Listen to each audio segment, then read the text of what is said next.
Oh, here we go. See, this something always happen. Okay, that's enough. Yeah, thank you. Sorry about that. Um,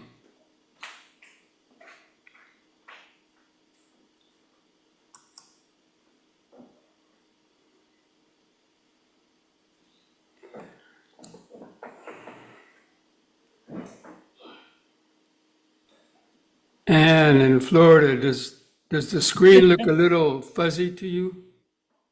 It does a little bit. Yeah, I don't know. That's the first time that's happened. But I'm looking at your pictures, and your pictures don't look fuzzy. It's probably be because there's some kind of oil or film on the camera. Yeah. Really? Hmm. Well, I'll have to. So if you wipe it with your thumb or maybe a tissue, it usually gets rid of the blur, but Uh, yeah, I don't want to do something I'll wind up regretting. Oh, well, anyway, you don't need to see the freckles on my face, so.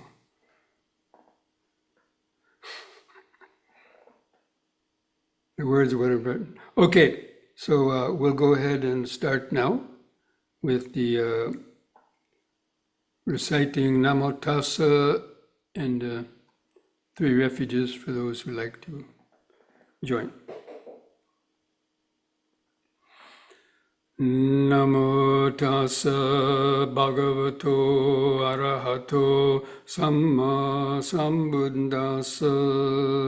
Namo tassa bhagavato arahato samma sambuddhassa.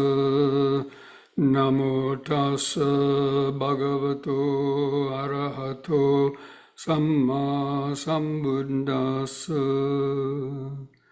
Buddhang saranang gacchami, Dhammang saranang gacchami, Sanghang saranang gacchami, Dutiyampi Buddhang saranang gacchami, Dutiyampi Dhammang saranang gacchami, Dutiyampi Sanghang saranang gacchami, Tatiyampi Buddhang saranang gacchami, Tatiyampi Dhammang saranang gacchami, Tatiyampi Sanghang saranang gacchami.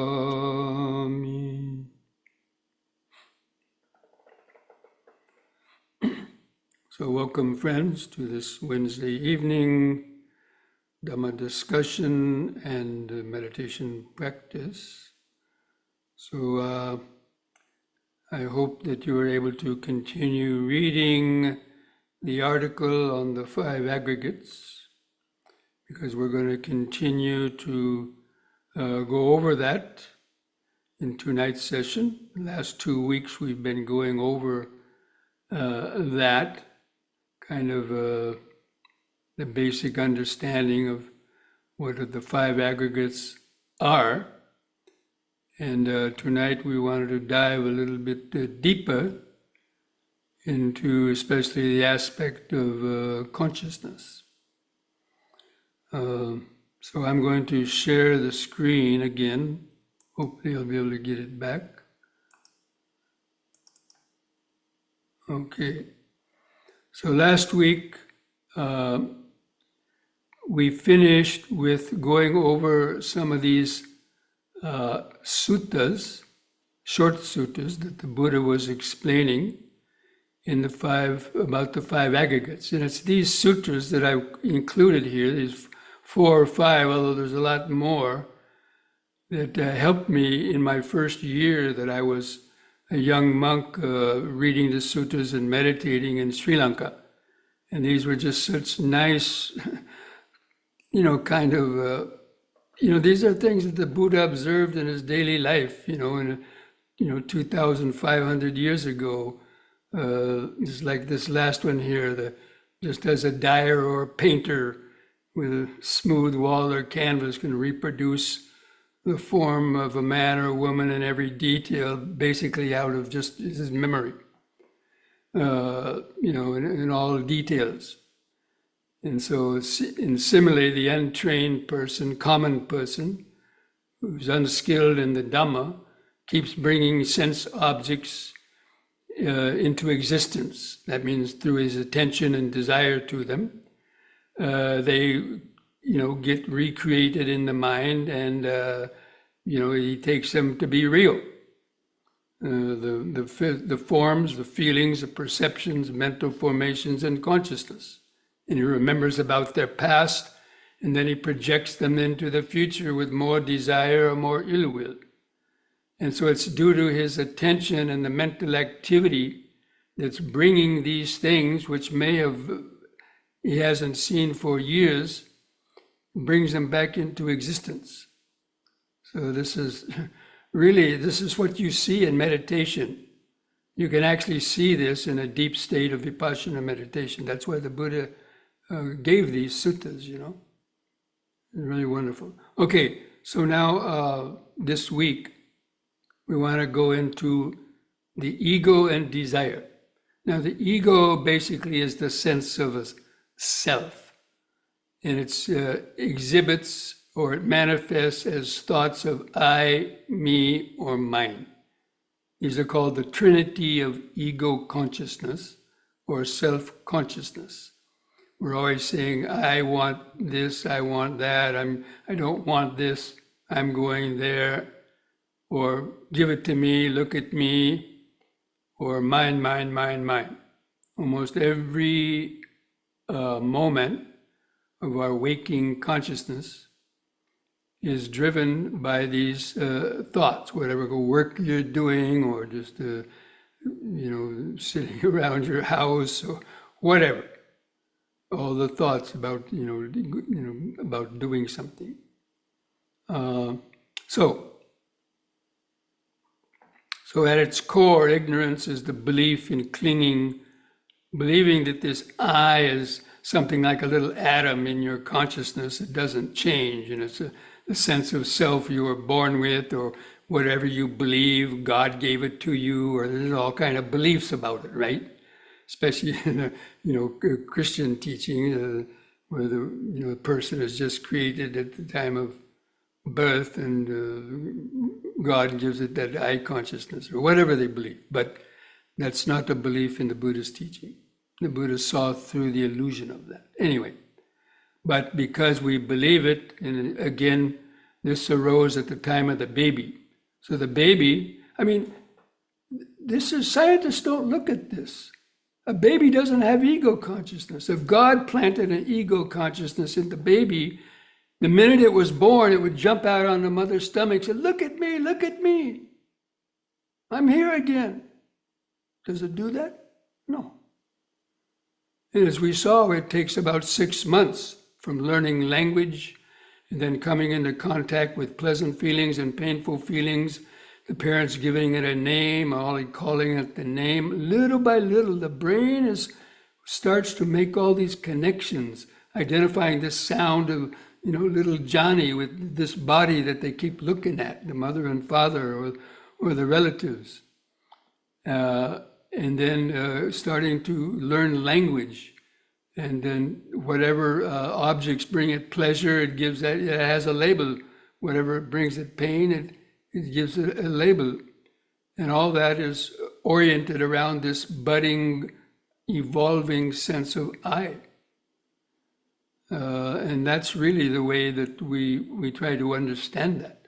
Anyway, so I kind of, in the womb, we see a baby grows from a single cell into a body of billions of cells over 9 months. And that consciousness was basically, in the present moment. There weren't thoughts of the past or future, or the thought of itself, hey, I'm in the womb, I'm going to be born in 9 months. And when it comes out, the baby's mind is still in this simple present moment awareness without any real conceptual thought in it. And I've already gone over this in other talks, through parents giving it a name and then learning language and then cognizing, remembering objects, like, brother, sister, mother, father, dog, cat, this kind of food, that kind of food, and likes and dislikes arise. And then it starts, once it starts crawling, it starts, crawling around and getting more experiences. But anyway, the ego sustains itself through this activity, mostly, predominantly through liking or disliking, forming our likes or dislikes to the various objects, even your parents. Your mother, if she treats you kindly and, very tender and all this, it's produced a pleasant feeling in you, and so you're attracted to that. But if the father is very rough and shouts or other things, and or the brother and sisters that do things, everything is based on pleasant and painful feeling that's oriented toward oneself, and this keeps strengthening that sense of self. And the more we have to have desire to feed the ego. And so there's no ego without desire and no desire without the ego. And there's a saying, Rajneesh was giving a talk, or Osho, that Indian guru many years ago. And he was saying that the desire is projected ego, and ego is introjected desire.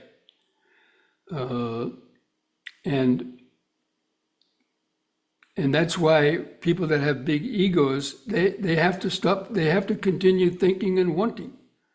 The moment you start wanting something, the sense of self starts to feel impotent.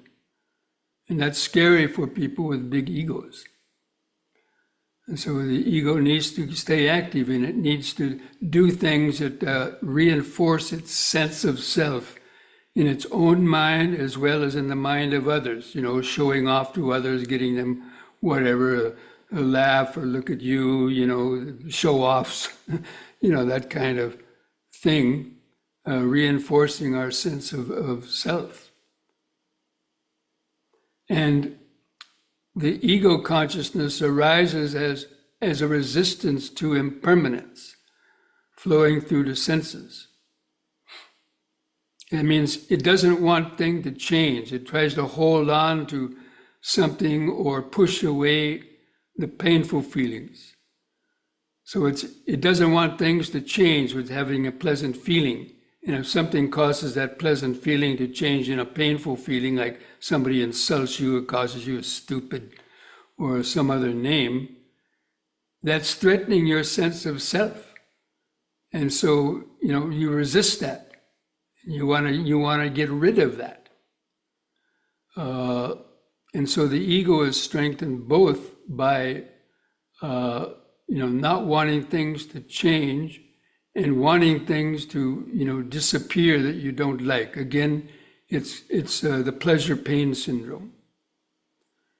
And the Buddha saw this very clearly. And so, we can remember 2 years ago of pleasant things. We go back, we try to remember what we did when we were younger. And it keeps on reinforcing this sense of self. So desire is connected with the past or the future. Basically, the future, we want pleasurable feelings, desires. And that we don't want the painful feelings from the past to come again. And we want to recreate the pleasant feelings from the past. So we either want to recreate the pleasant feelings from the past, or we want to get away from the painful feelings of the past by, avoiding people that you don't like, and so many other things. that are going on in your mind that you don't want to remember. And so that creates the sense of time, actually. The mind is constantly going between the idea of past and future connected with pleasure and painful feelings. This is very important. This is really the essence of wisdom, to see how the ego is doing this, and you can observe it even while you're meditating too. So the past and the future are created in the mind. You know, they're not places you go to, but it's the mind that creates them. And so that's why it's like, you know, a pendulum clock. I give this example of a pendulum clock. A pendulum clock is tick tock, tick tock. As long as the pendulum is going back and forth, what happens?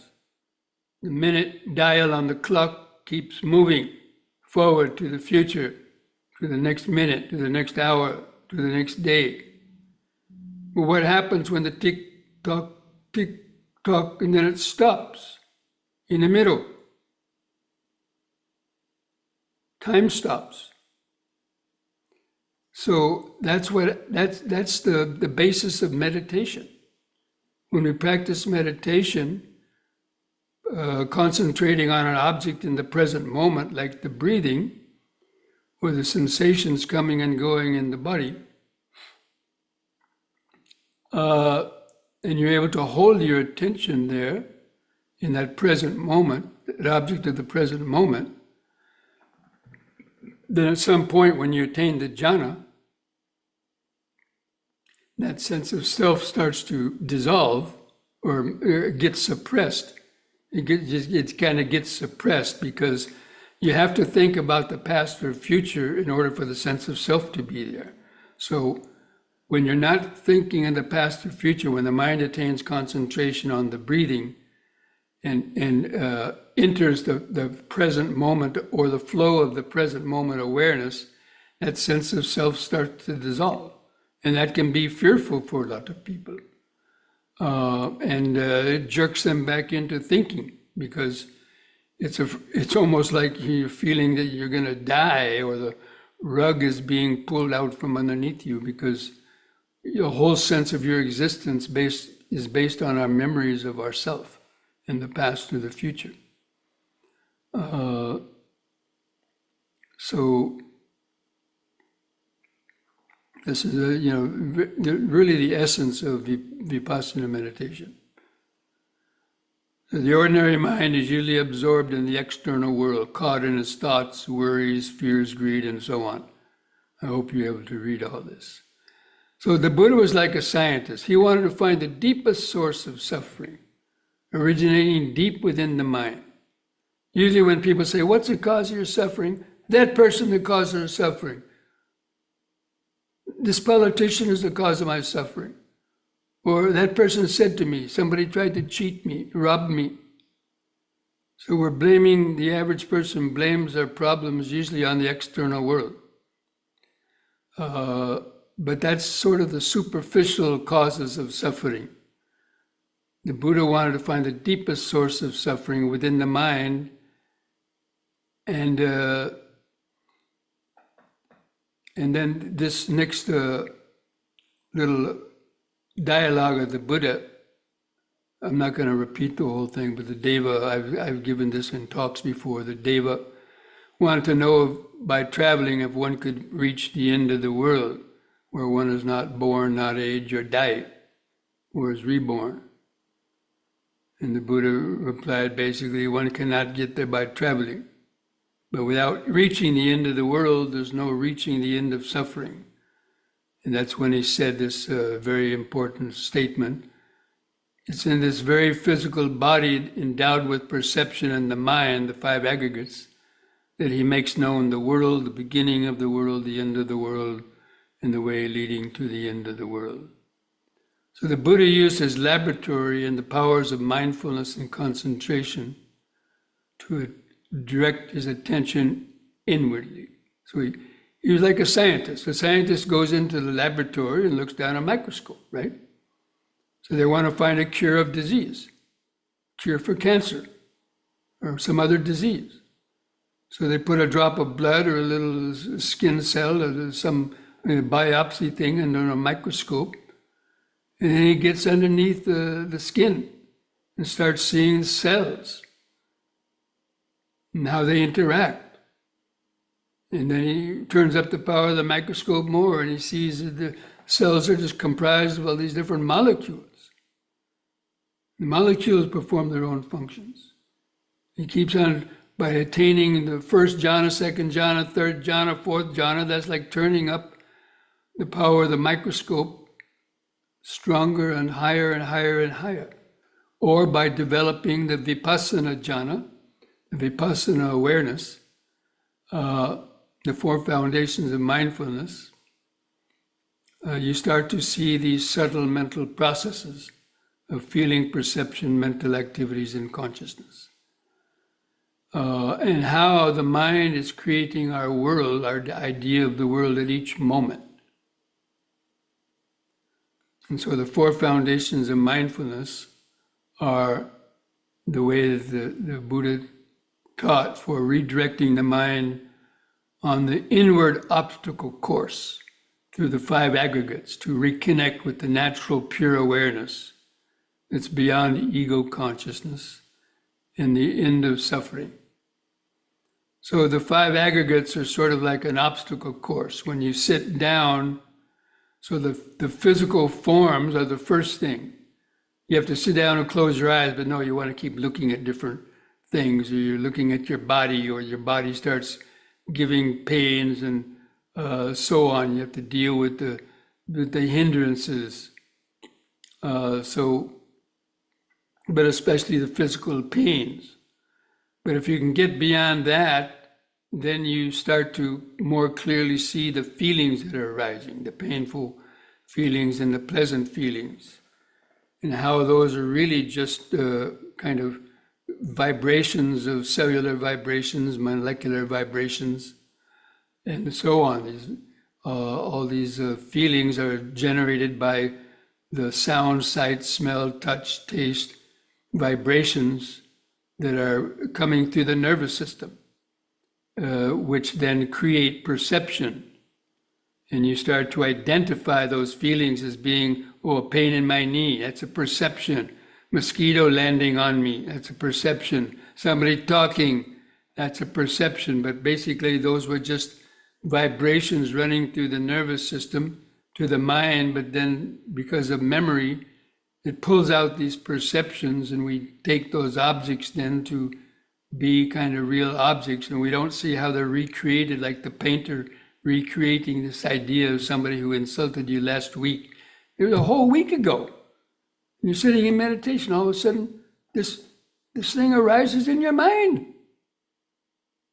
But people, no, it's real, it's real, it's real. No, it's in your mind. I mean, this is what we have to understand. But only when you're in a deep state of awareness can you do that, because the minute you give up and you start identifying, no, that's real. This is, that person did that to me, and okay, but you're recreating it, and you're recreating the suffering from it. And that's why the Buddha gave so many antidotes for, like, instead of recreating anger and hatred toward a person, develop metta toward a person, compassion toward a person, knowing that they're also caught up in their delusions. So this is the beginning of the four foundations of mindfulness sutta, the direct path for the purification of beings, for the surmounting of sorrow and lamentation, for the disappearance of pain and grief, for the attainment of the true way, for the realization of nibbana, namely the four foundations of mindfulness. A lot of people, they hear about all these other meditation techniques. Oh, they want to go here, they want to practice jhanas, they want to practice body scanning, they want to practice, but they miss what the Buddha actually taught, these four foundations of mindfulness. And one leads to the other. He taught them in that order. First the breathing, then the body, and then the feelings, because that's the natural unfolding working through these obstacles that arise due to the body, feeling, mind states, and so on. Okay. So you actually contemplate these objects, contemplate the body as a body. What is the body? It's just the four elemental vibrations. This is material form. This is how it arises. Sound strikes your ear, and then you think about somebody talking. That's material form. That's the arising of material form. You wouldn't think about it if the sound wasn't there. You would have been thinking about something else. We get distracted so easy because our senses are being constantly bombarded, and we get distracted. Our mind leaves one thing and jumps after another thing, and it triggers off all these emotions. And people don't know how to stop it. So that's why I say, for the Buddha to be able to develop these four foundations of mindfulness, you had to have been a Buddha. Who else can do it? Einstein didn't do it. Politicians don't do it. Even as far as I know, I don't know, Jesus Christ, I didn't hear him teaching any meditation. But the Buddha did. And that's why he's called the Buddha.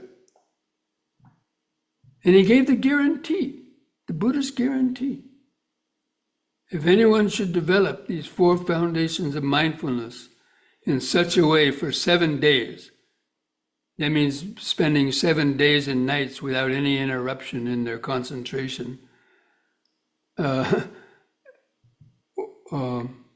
actually 7 years. This is interesting because, so the Buddha was saying if you could develop these foundations of mindfulness in such a way for 7 years, then somebody said, wait a minute, 7 years? I can't wait that long. So the Buddha said, okay, let alone 7 years, 6 years.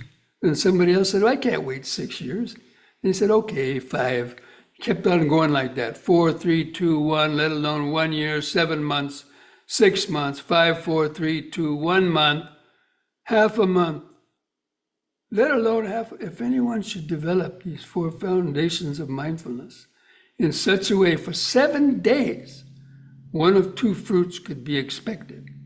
Either final knowledge here and now, that means attaining arahantship, or if there's still a trace of clinging left, the state of a non-returning. That was the Buddha's guarantee. But what does it mean by should develop these foundations of mindfulness for 7 days? That means if you were to meditate 7 days and nights without sleeping and not missing any of these moments of impermanence and develop the vipassana jhanas up to the 4th level, the 4th vipassana jhana, and developing the insight knowledges, this is what he means by that. But of course, only one out of very few people could to do it that way. But even so, even if one doesn't reach all those levels right away, the practice will still have its benefits. But anyway, that's...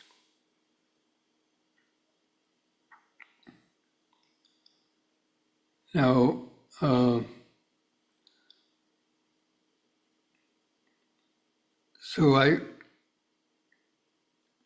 lot of people, like standard meditation practice, even the way that I teach too, we've had to, kind of modify because, to go over step by step the four foundations of mindfulness.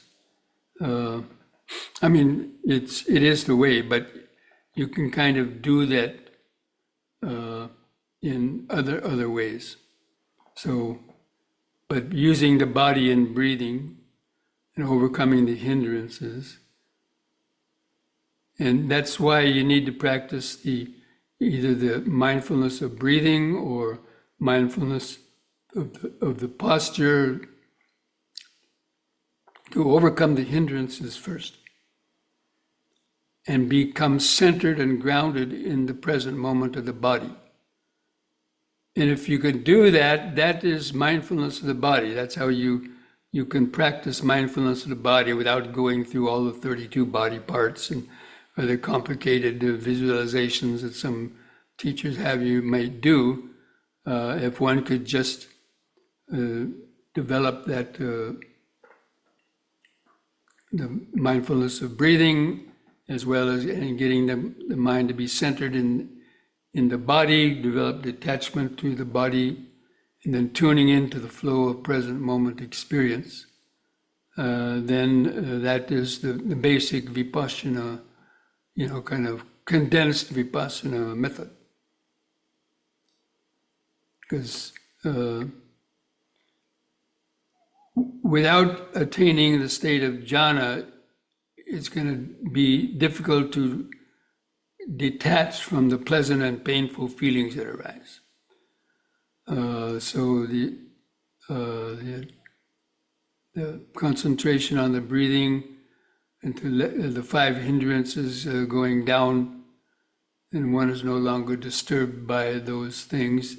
And then that's when one can really start clearly seeing feelings, perceptions, thoughts, and volitions arising, because you're no longer grasping or rejecting them. You have to reach that state of equanimity. But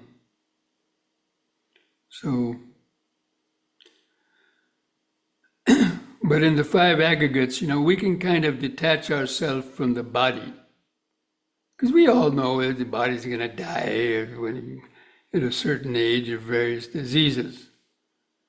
And even feelings, you can train yourself to detach from painful feelings and pleasant feelings. And even perceptions, you can train yourself to stop reacting to the perceptions, know that they're illusions, and so on.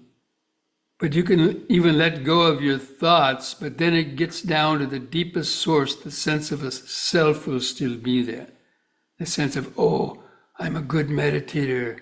Now I'm close to the jhana now. Oh, enlightenment may happen at any time. I'm going to get enlightened. So they keep reinforcing this sense of I, and that's what blocks them from doing that, from reaching that experience. But if one can then, once after you've detached from body, feeling, perception, volition, and thoughts, then then you turn it on to that sense of self itself and just be aware, this is not me, not mine, not myself. You see it as an illusion. And kind of turn away from that. And the eyes might even roll up into the top of your head, because you no longer want to see anything. Anyway, that's sort of like the last frontier, letting the sense of self dissolve. And it's sort of like an effervescent tablet thrown in a glass of water.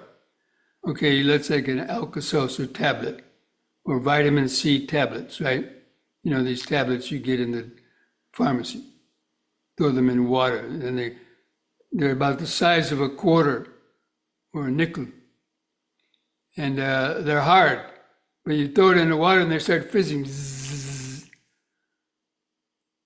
And then the core of that gets smaller and smaller and smaller and smaller. And as one immerses oneself in that mass of vibrations of the feelings and that stream, the flow of present moment awareness, without grasping at form, feeling, perception, volition, or even a consciousness, that's like just entering that mass of awareness. And that little sense of self cannot exist in that. And but you have to be aware of that tendency to want to grasp after that and keep letting it go. And at a certain point, then one might have that transcendental experience where that ego consciousness is momentarily transcended. And that could be equivalent to, entering the stream. Although many people think they have that experience, but it could also be an illusion too. So you have to be very careful. But that experience would definitely change your life in one way or another, definitely change the way you think.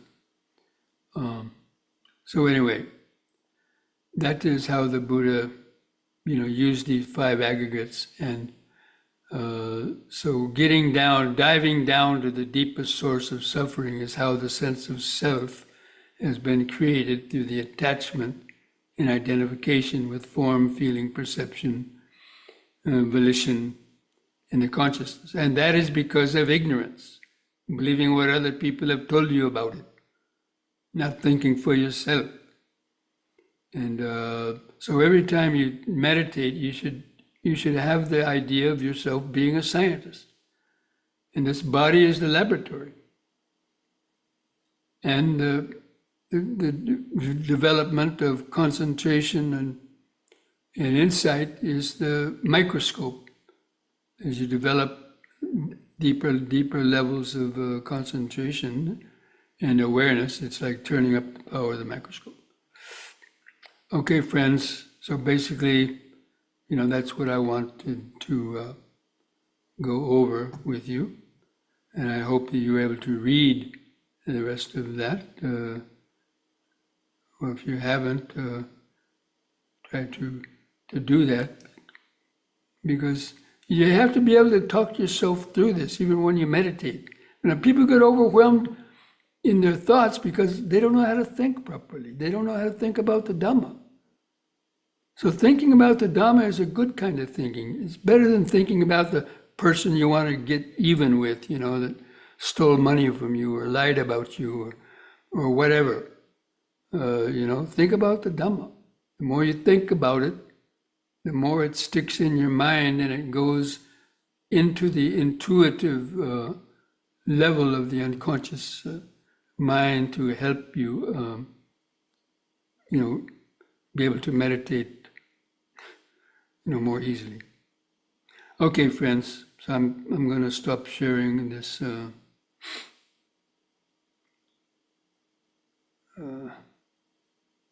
do I stop the sharing now?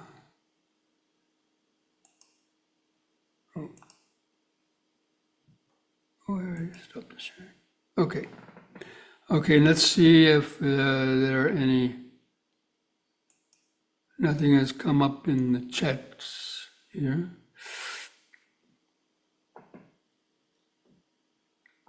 So based on that talk, does anybody have a golden hand? I see Michael raise the golden hand.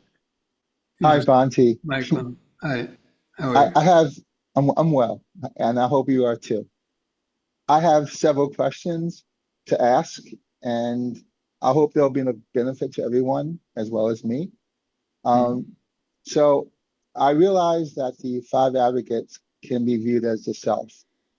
The self is the body is in the self is in the body, or the self owns the body. So that's clear to me.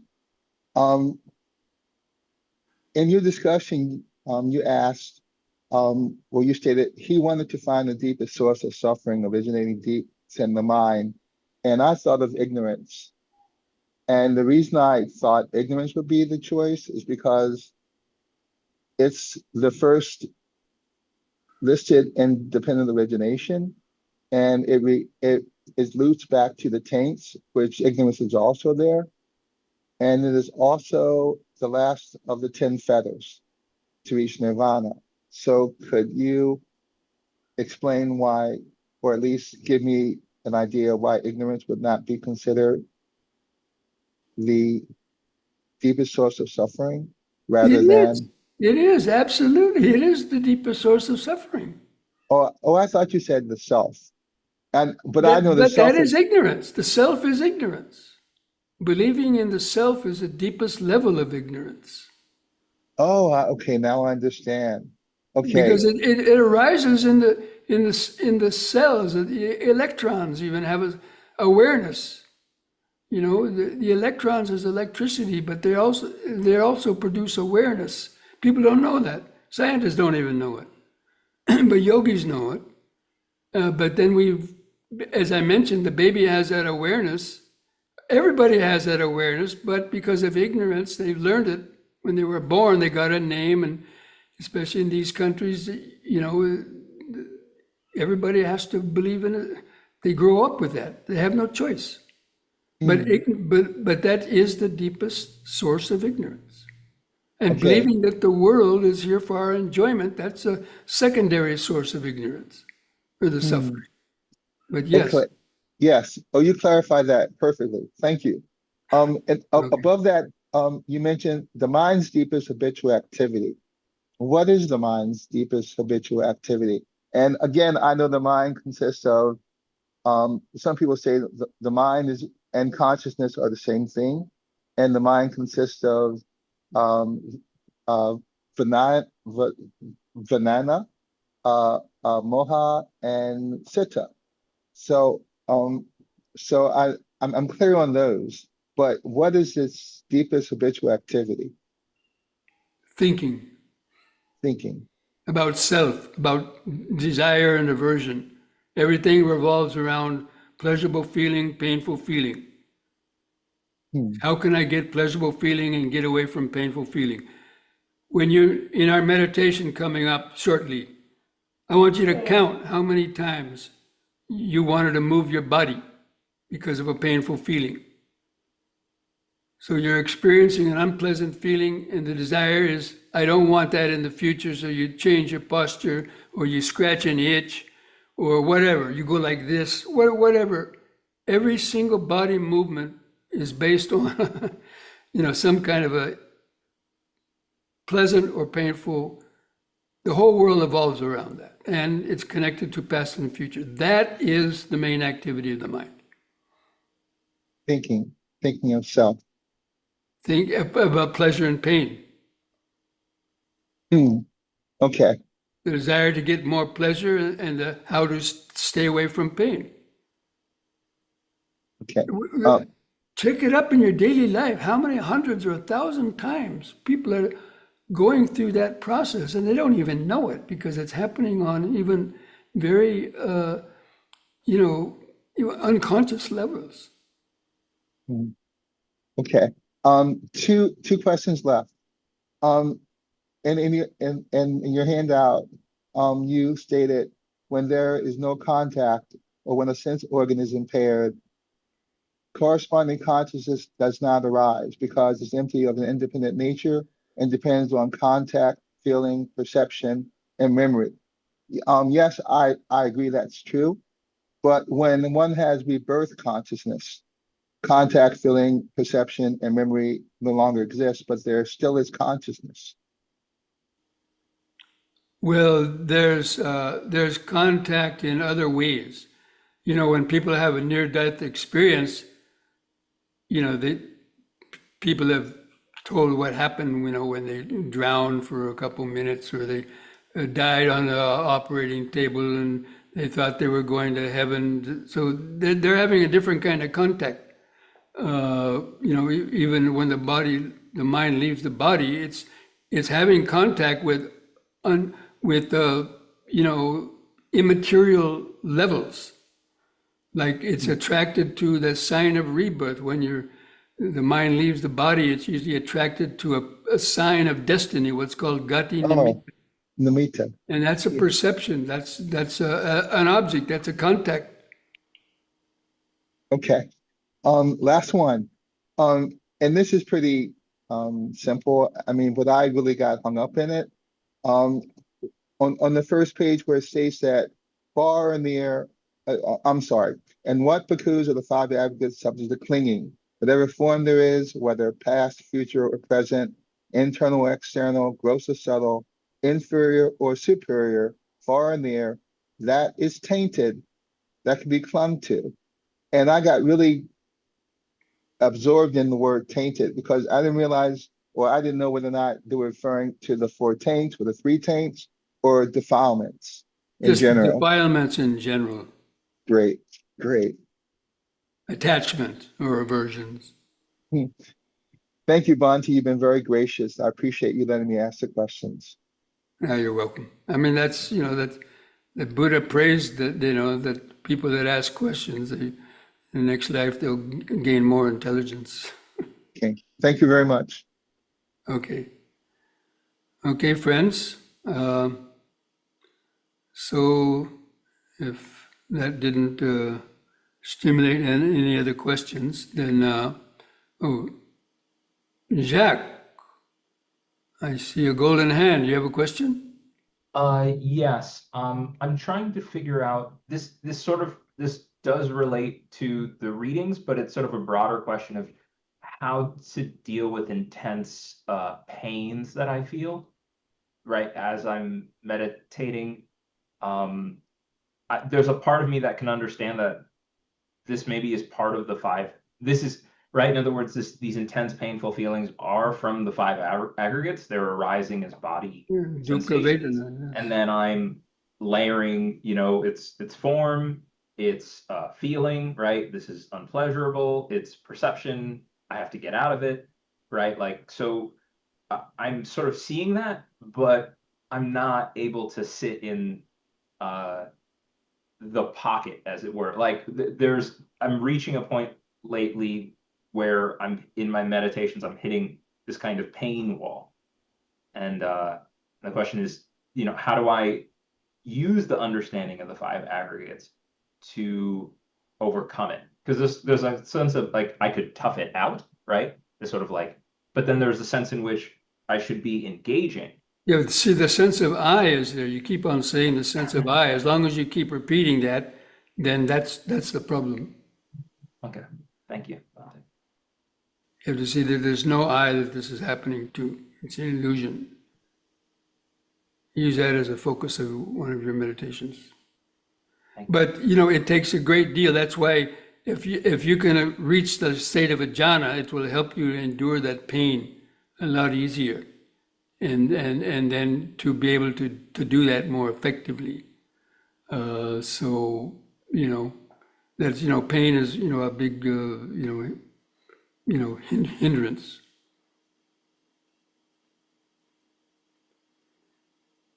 Okay, friends, I think we'll go ahead and end this discussion here because we still want to have a good meditation period. So we're going to take a few minutes break and then come back and do some stretches because, again, you sit a while. If we just had you start meditating right now, that pain's going to come back to you much more quickly. But if we take, 10, 15 minutes, do some stretches, at least for 5 or 10 minutes, that pain might not come back so quickly. Okay, friends. So we'll go ahead and meet back in a few minutes.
Okay, friends, try to stand straight.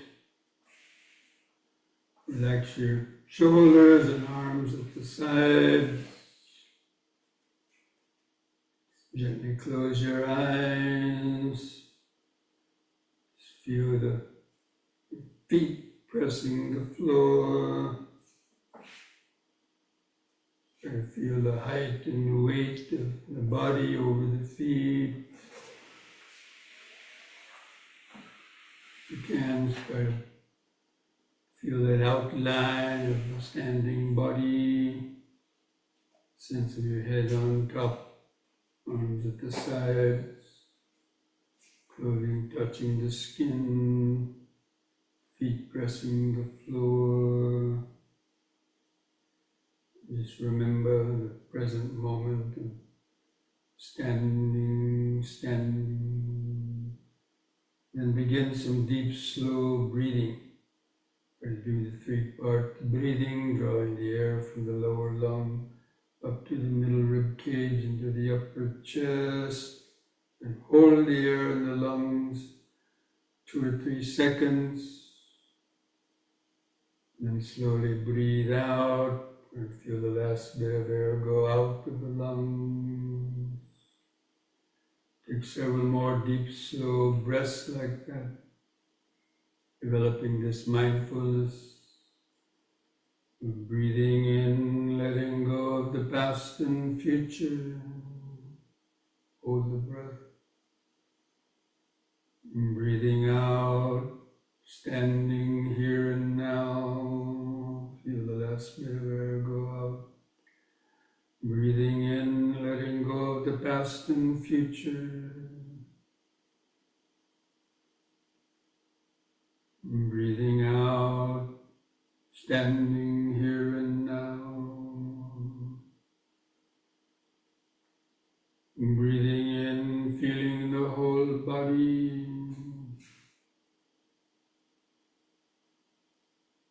Breathing out, feeling the whole body. Now we're going to combine this breathing with these movements. Do the movement while breathing in, holding it for a few seconds, returning to the starting point on the out breath, repeating each one 3 times.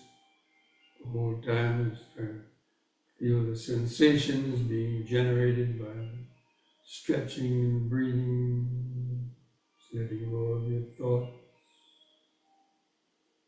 On the next in-breath, raise the arms over the head, interlock your fingers, turn the palms up, straighten the arms, stretch up, stretch your head back, release the fingers, the out breath, arms back to the sides, feel the air go out. Again, in breath. Stretch the hands over the head, bend back a little, feel the sensations, arch in the spine, out breath, feel the air go out. Once more, in, stretch up, bend back a little more, hold it longer, feel all the sensations.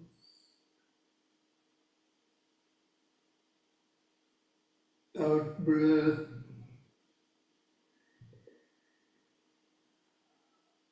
Relax. Close the eyes. Feel the increased sensation, especially in your hands and fingers, where the clothing touches the skin.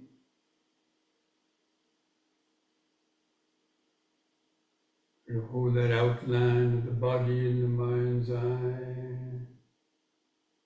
Head on top, arms at the sides, clothing touching the skin, feet pressing the floor. Should be able to feel that outline of the body. That's a perception in the mind based on all those sensations. Mind is weaving all those perceptions into the idea of standing body. That's how you meditate on.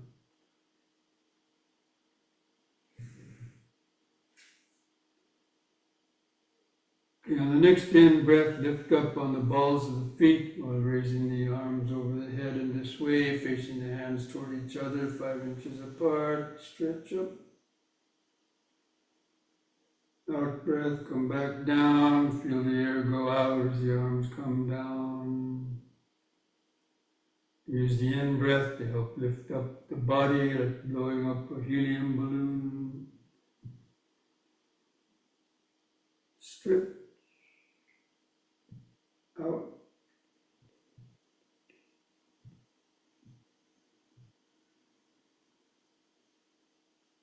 Once more in.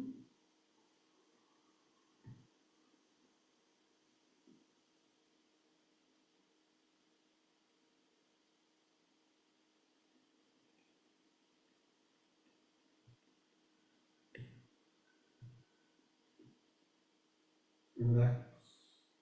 Keep feeling the body. Don't give the mind time carried away in other thoughts. If you want to think about something, just think standing, standing, standing, here and now, sensation.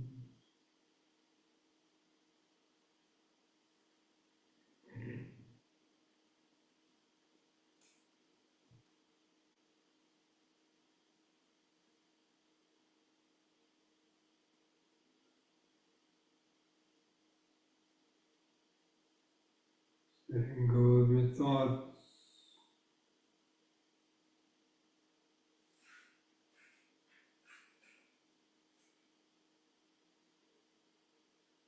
Next we'll do side bending, using both arms at the same time. On the in-breath, raise both arms up. And keep your fingers and arms straight, close to your head. On the out-breath, bend over your right side. Keep the arms parallel to each other like railroad tracks. Feel the stretch in the side. In-breath, lift up. Then the other side, out-breath. Feel the sensation. In. Then to the right, out-breath.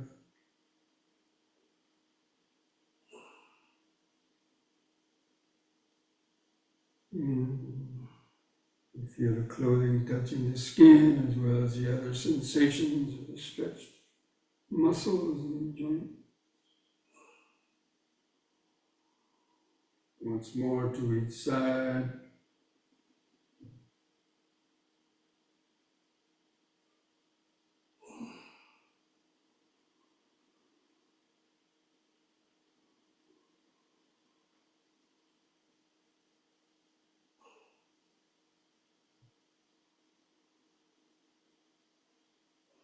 The out breath, lower the arms, relax, keep feeling sensations, hold the outline of the body in the mind's eye.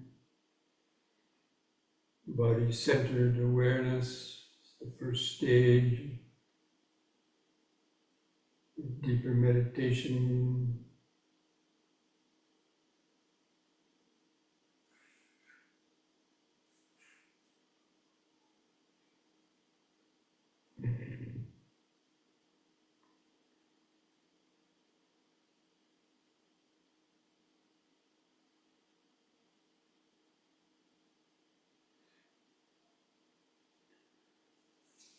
Now spread the legs apart about 3 feet.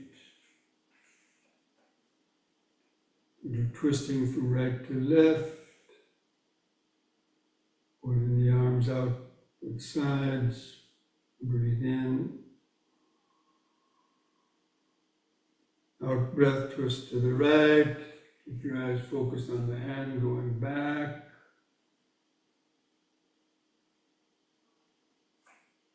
In breath, back to the front. And let your feet turn with the body, then twist to the other side with the out breath.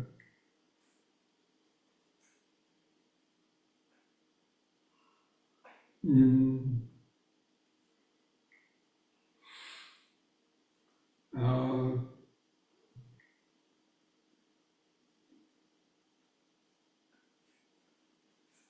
in, out. Once more to each side.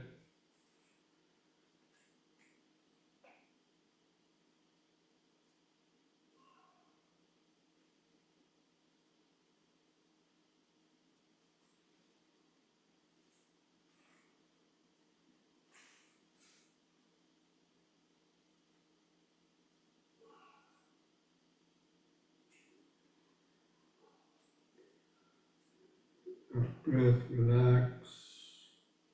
Feel each foot pressing the floor.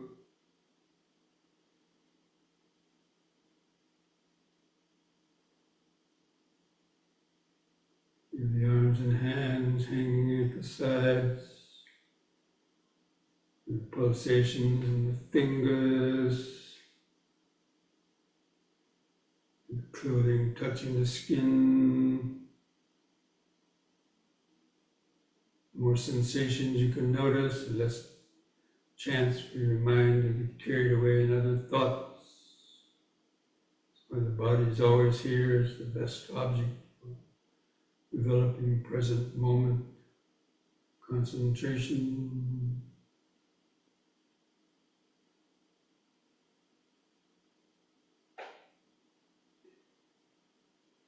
You can also be aware of pleasant and painful sensation, perceptions arising.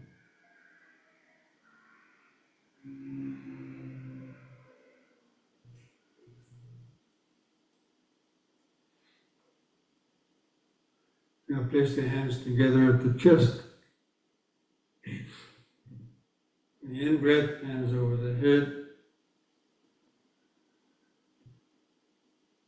The out-breath, hands to the chest, bend the knees, lower down. Try to keep your back upright. Stretching your knees and hips. In-breath, feel the muscles, legs pushing the body up.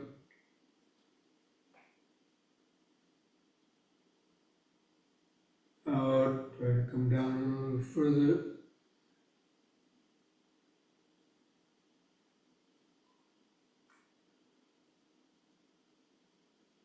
In.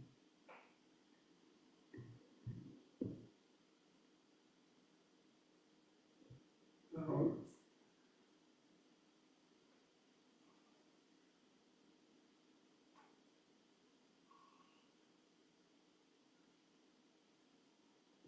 In. The out breath, and back to the sides. Close the eyes. Feel each foot pressing the floor. Feel the outline of the body.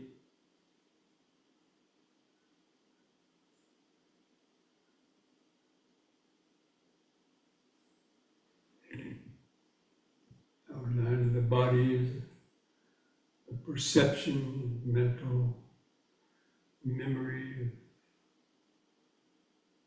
the body, created from memory.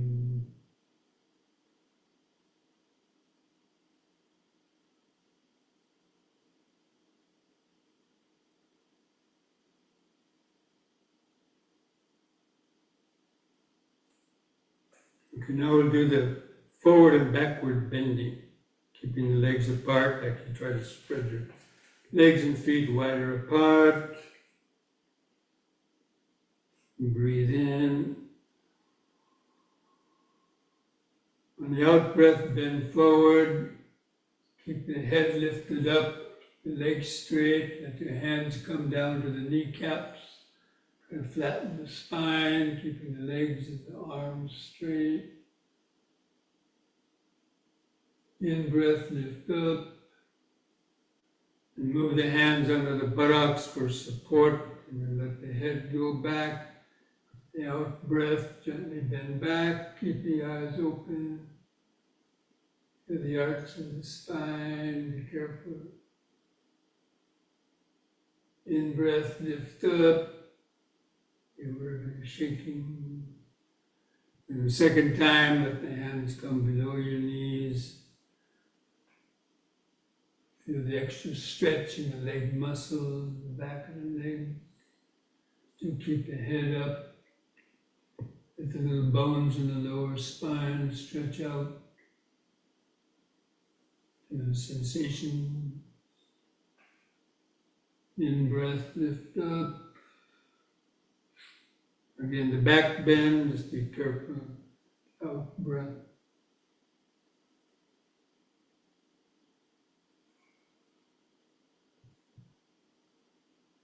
In breath up. And the third time, let the hands come down as far as you can, towards your ankles or feet, and then hold on that position longer. And keep the legs straight, let the little bones in the lower spine stretch out. Feel all those sensations.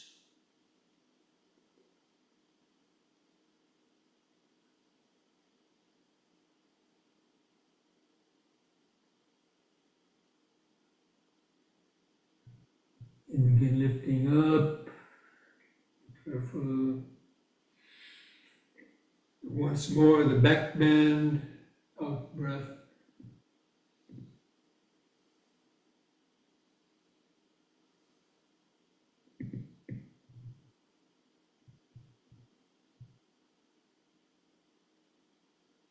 In breath, lift up. On the out breath, relax your shoulders and arms. Feel the arms hanging at the sides. Feel each foot pressing the floor. Feel the clothing touching the skin. Feel the eyes and the sockets. Feel all those different body sensations, clothing touching the outer skin, subtle sensations under the skin, itchy, prickly sensations. So many things happening right now, present moment, the body. No need to think about past and future worries, anxieties, greed or hatred.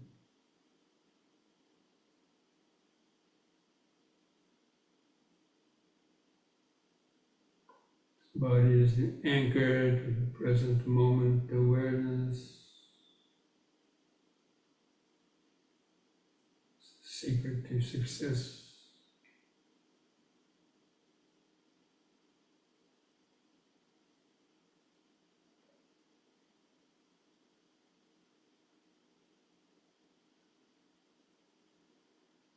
Okay, now bring the legs and feet back together.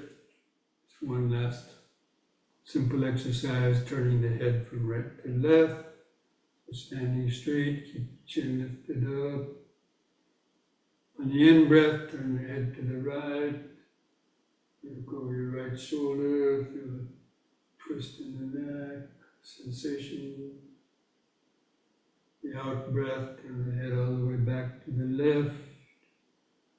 Concentrate into the neck vertebrae, feeling them loosening up. In-breath back to the right.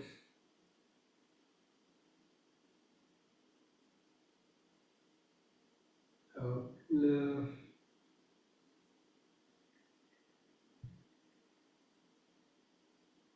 Once more.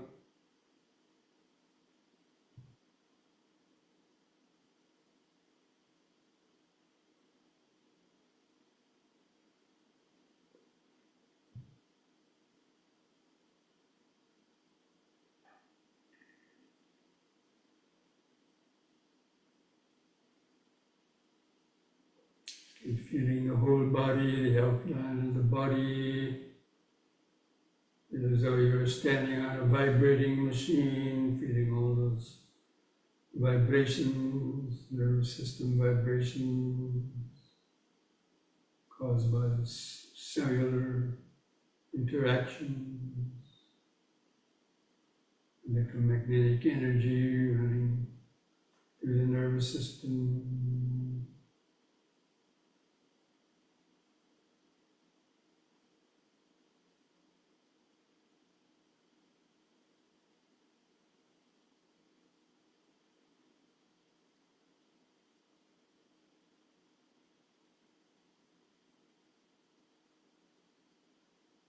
Okay, now let's mindfully come back to our seats, get ready for the sitting.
Okay, friends,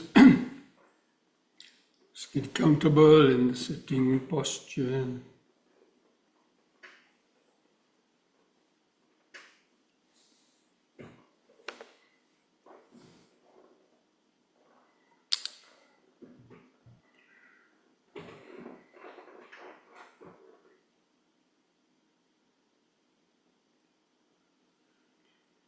Start to align your spine and back of your head in a straight line to establish the natural inward curve of the lower spine that supports the weight of the upper body. Just gently close your eyes. Just feel your head balanced on top.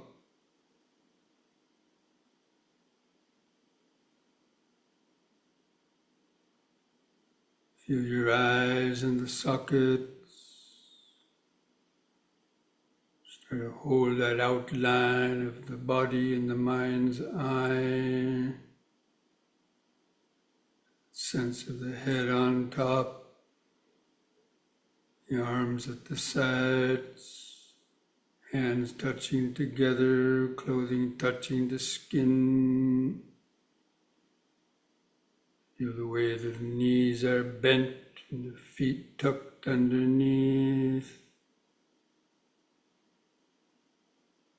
Try to hold that outline of the body in the mind's eyes, remembering sitting, sitting, sitting. This body is the laboratory. You now begin some deep, slow breathing, holding the air in the lungs for 2 to 3 seconds before slowly breathing out to oxygenate the body while developing this mindfulness of breathing in, letting go of the past and future. Hold the breath. Breathing out, sitting here and now. Feel the last bit of air go out. Breathing in, letting go of the past and future. Breathing out, sitting here and now. Breathing in, feeling the whole body.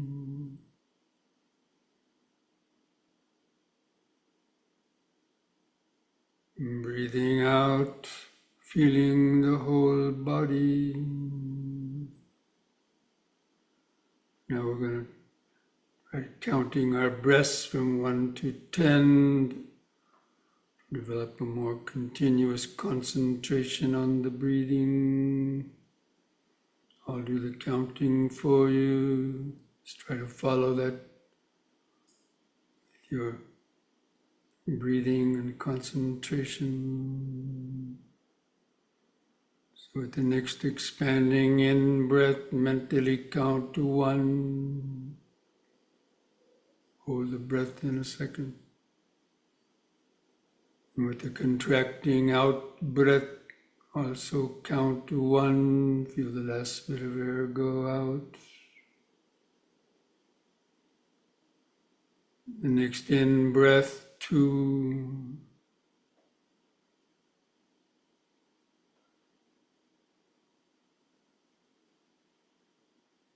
Out breath, 2.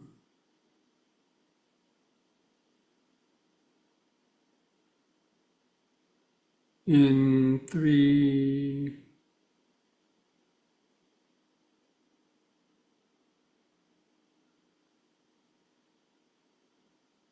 Out 3.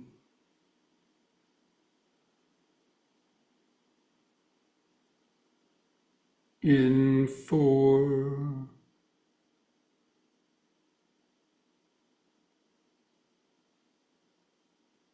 Out 4.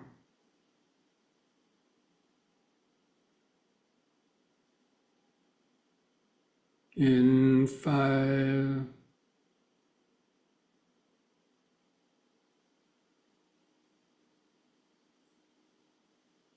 Out 5.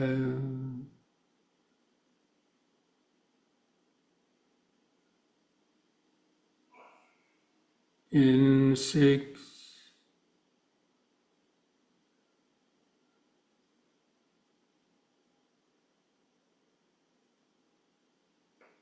Out 6.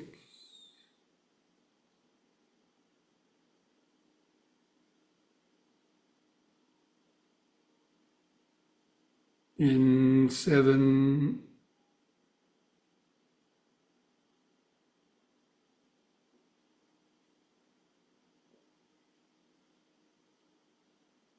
Out 7.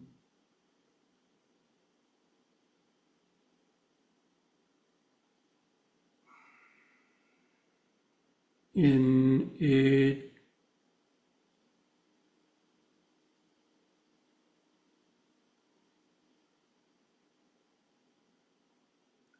Out 8.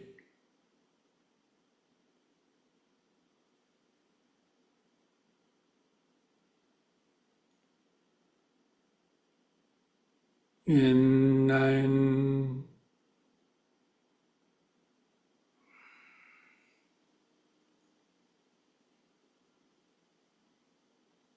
out 9,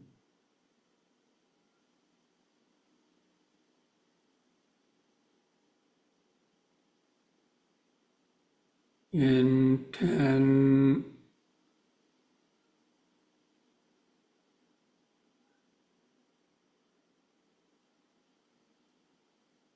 out 10. Follow that out breath down to the end. Then just pause without the breath for 1 or 2 seconds. Just let the breath come back in under its own power. Don't try to control it anymore. But continue to feel it. Keep your attention focused on the subtler expanding and contracting sensations in the abdomen, stomach, rib cage. Try to feel the sensations where the clothing are rubbing against the skin of the abdomen, stomach, or rib cage, or chest. As it expands and contracts. Notice the brief pauses between the breaths. Just try to follow those 4 phases of each breath cycle with mindful concentration. Expanding in breath from beginning to end, and the brief pause. Contracting out breath from beginning to end, and the brief pause.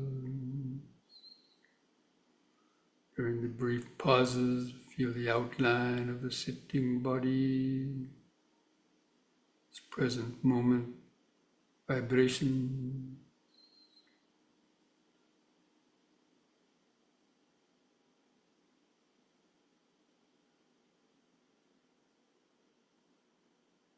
And to help stay focused, you can make these brief mental reminders of in, sitting,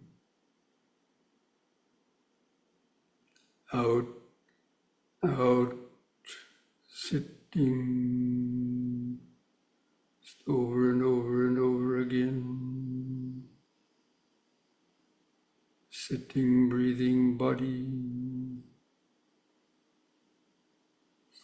In, sitting.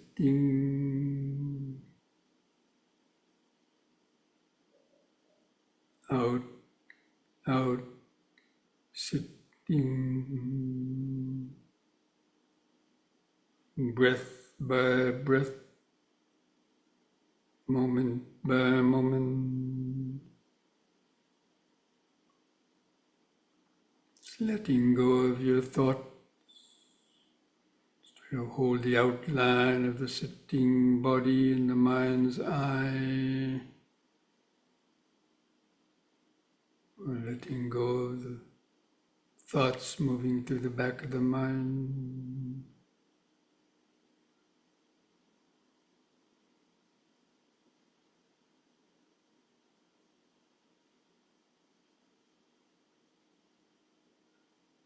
Feel all those different sensations of expanding and contracting.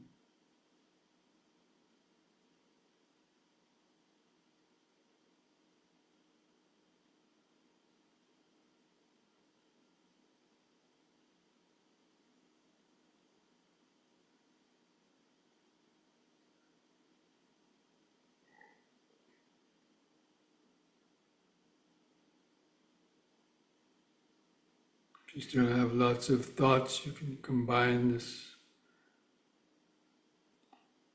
awareness with the counting.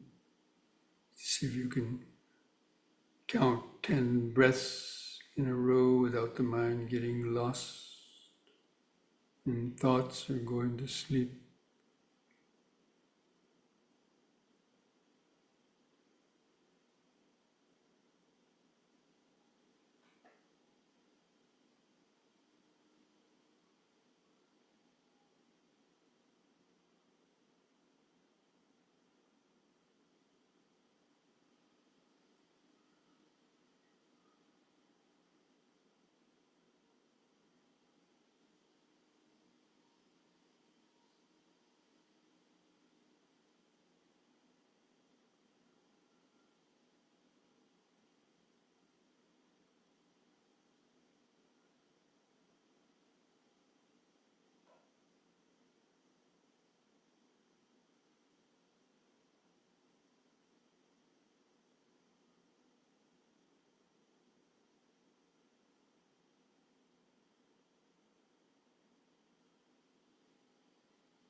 You're able to count 10 breaths in a row without the mind getting lost. And discontinue any counting. Just try to hold that outline of the breathing body in the mind's eye. Feeling that breathing within the larger body. Still focusing on the breathing in, expanding in breath, the brief pause. The contracting out breath and the brief pause. But all around and through that breathing awareness, other sensations can be noticed, little itchy feelings, body movements, clothing touching the skin, a little aches or pain, all those different sensations coming and going with the breathing.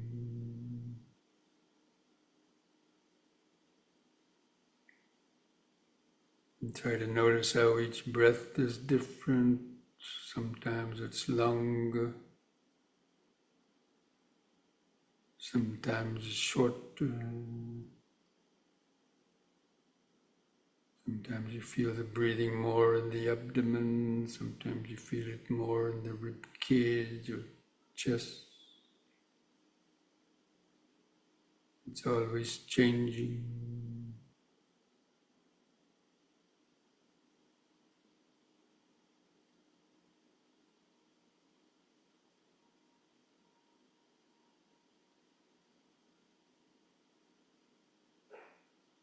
Being alert for thoughts trying to sneak in, steal your attention away.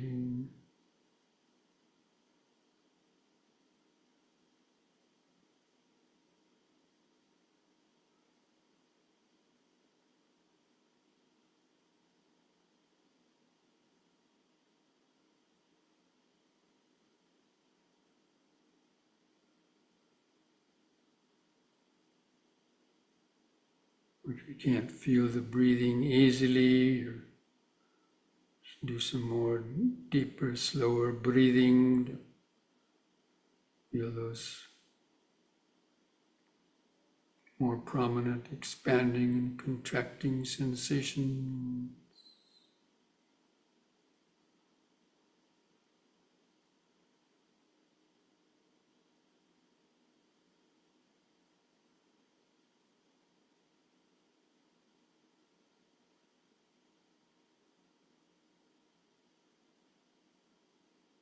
Feel all those different sensations of expanding and contracting, how each one just arises and vanishes, one after the other.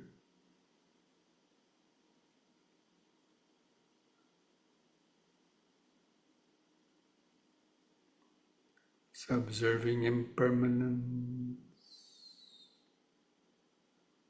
Your other sensations just arise and vanish in the background.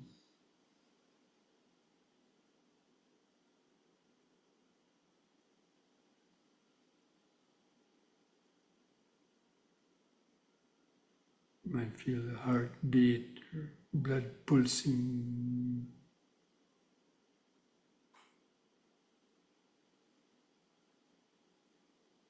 Subtle muscle twitching.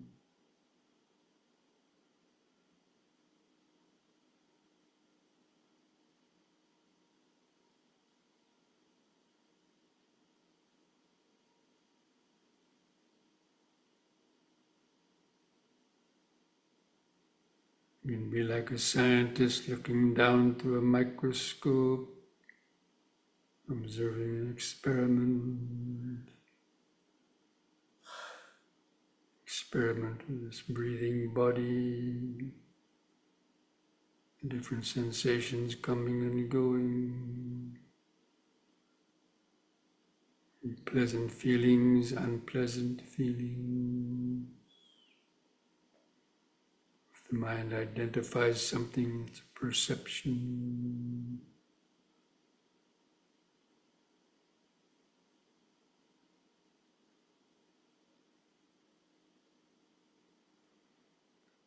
If you catch the mind lost in thoughts, recognize it as thinking. Take a deep, slow breath. Just let go of that thought. Take a deep, slow breath. Hold it in for 2 or 3 seconds. The thought will disappear. You feel the out breath. Entering again the flow of awareness.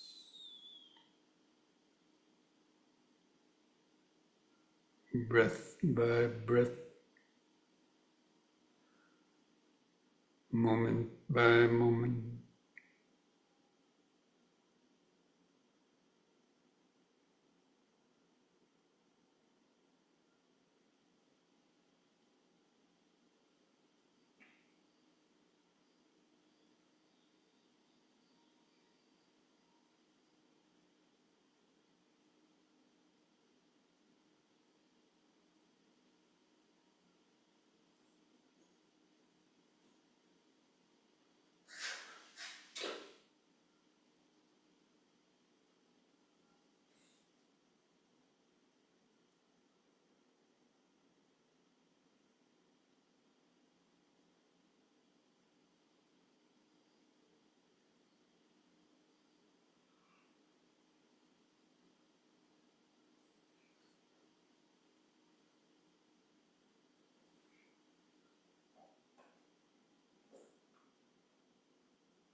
Any of the aggregates take your attention, try to identify them.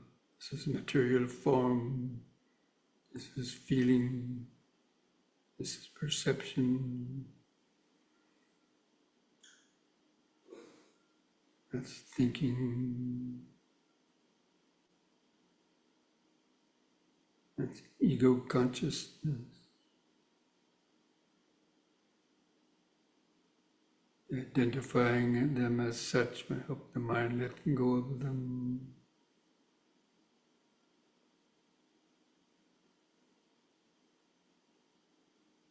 Always coming back to the breathing.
From time to time, take a few deep, slow breaths.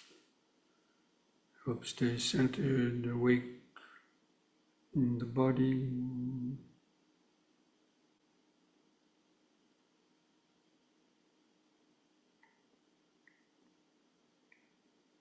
Breath by breath,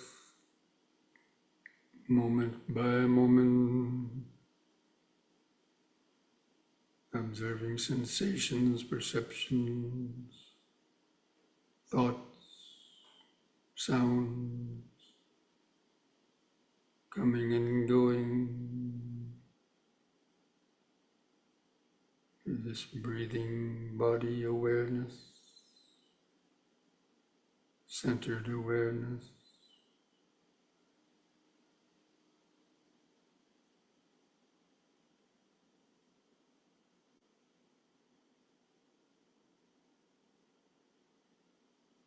Without grasping or rejecting. Everything just arises, lasts a moment or two, vanishes. The in breath, the out breath, or the sensation, sound.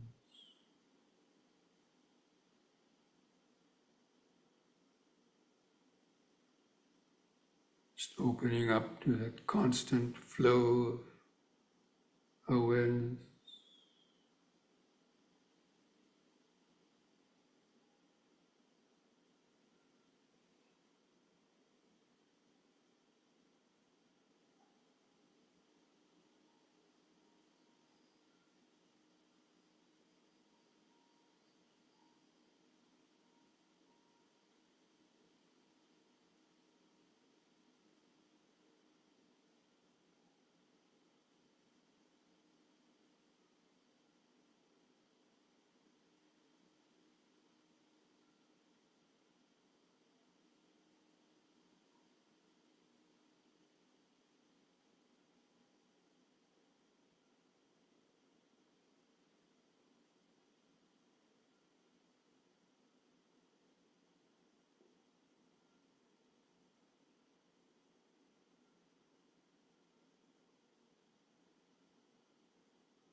Breathing in, sitting,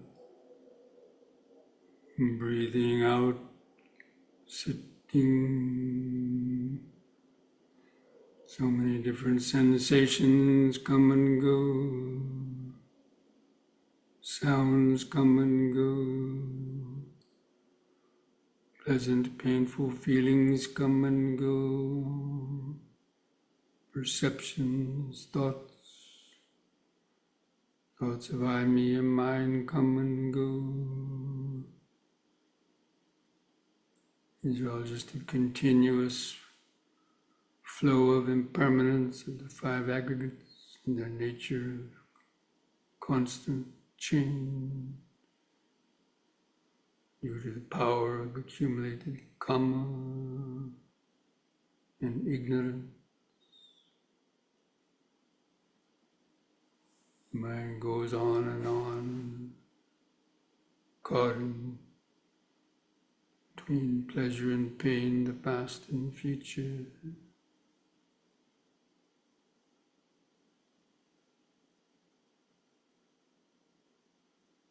Where does it end?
Dukkha patacani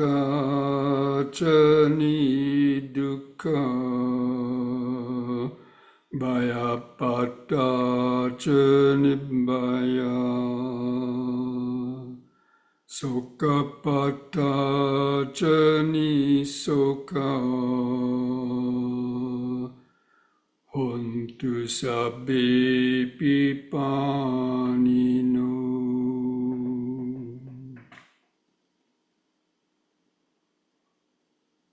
May the suffering be free from suffering. May the fear struck be free from fear. May the grieving be free from grief. In this way may all beings live with mindfulness and wisdom. And thus spoke the Buddha.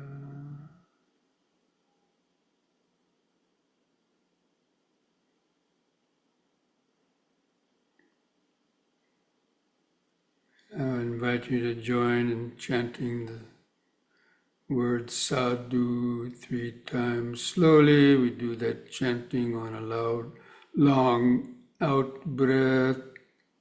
So take a deep breath.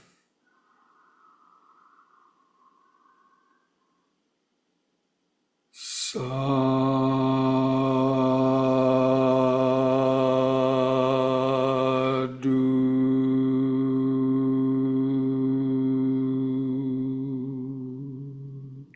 Breathe. Sadhu.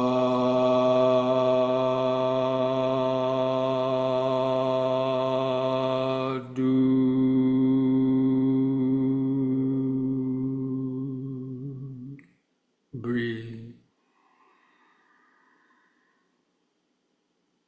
Sadhu.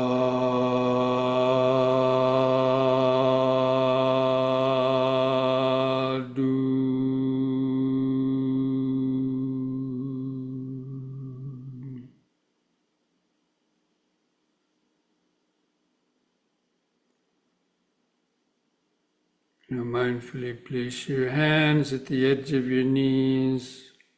Take one more deep breath. As you breathe in, stretch your head back. Pull the hands against your knees to arch your spine. Look up at the ceiling. And breathe out.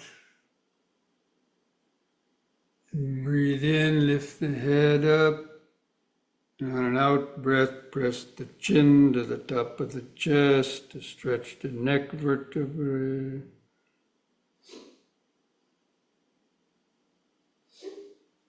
And lift the chin up level on an in-breath. And relax on the out-breath. Put a smile on your face.